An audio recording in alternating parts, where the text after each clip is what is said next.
कल रात में अवंतीपुर पुलिस को इन्फॉर्मेशन मिला था कि जैश का एक ग्रुप तारसर मारसर के जनरल एरिया में छिपा हुआ आर्मी 42R पैरा और पुलिस के कुछ रैप 7 ऑपरेशन लॉन्च किए और आज अर्ली मॉर्निंग फायरिंग शुरू हुआ, जिसमें जैश मोहम्मद के 3 टेररिस्ट मारे गए।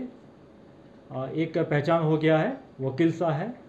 ये वही वकील शाह है जिसको हम लोग कुछ दिन पहले एक टॉप 10 का लिस्ट जारी किए थे, जो मेरा टॉप 10 टारगेट है। उसमें वकील शाह भी था जैश का, और जो बीजेपी के लीडर थे राकेश पंडिता उसके किलिंग में इन्वॉल्व थे।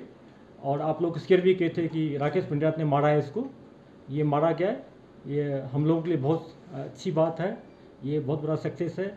सबसे अच्छी बात है कि डोग में जो गुज्जर कम्युनिटी के लोग थे जो उसको पनाह दे रहे थे, जिनके फैमिली को भी ये लोग एक्सप्लॉइट करते थे फिनेंशियली, फिजिकली, वो लोग कंप्लेन भी करते थे बार बार। उसमें से कोई जख्मी नहीं हुआ, ना तो सिविलियन कोई जख्मी हुआ, ना तो हमारे फोर्स से कोई जख्मी हुआ है। ये कोलेट्रल डैमेज के बिना ऑपरेशन हुआ है। बहुत डिफ़िकल्ट ऑपरेशन था। टारगेट के पास हमारे जवान बहुत नज़दीक पहुंच के घेर लिया और उनको सरेंडर करने का मौका दिया। अंदर से फायरिंग शुरू हो गया, रिटेलिएशन में मारे गए पूरा। और ये मैं ये कहना चाहूँगा टेररिस्ट से, उनके फैमिली मेम्बर से, अगर आप ये समझते हो कि हम सिविलियन किलिंग करके, इनोसेंट किलिंग करके पहाड़ पर कहीं जाके छिप के बैठ जाएंगे तो हमको कोई कुछ नहीं करेगा, ऐसा नहीं समझे। हमारे फोर्स इतने प्रोफेशनल हैं, आपको पीछे वहाँ भी ट्रैक करके हम लोग न्यूट्रलाइज कर पाते आ रहे हैं, आगे भी करेंगे। अब मैं जीओसी साहब से रिक्वेस्ट करता हूँ कि ऑपरेशन के बारे में डिटेल शेयर करें।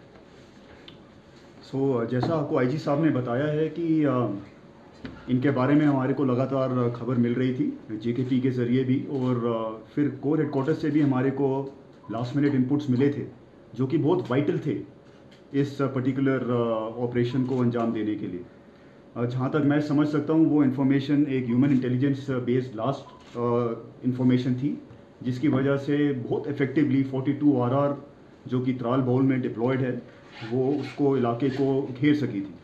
जैसा आप सब जानते ही हैं वो इलाका काफ़ी दुर्गम है, मुश्किल है, इसलिए बहुत ही deliberately cross country over number of rich lines धीरे धीरे करके उस ऑपरेशन को 42RR ने मैच्योर किया है। जहाँ तक मेरे को पता लगा है ये तीनों टेररिस्ट जो हैं काफ़ी टाइम से यहाँ पर ऑपरेट कर रहे थे, और वहाँ के लोकल गुज्जर कम्युनिटी हमारे को, जैसे मैंने आपको लास्ट टाइम लंबू के ऑपरेशन में भी बताया था, इनके अगेंस्ट 3-4 बारी हमें खबर दे चुकी थी।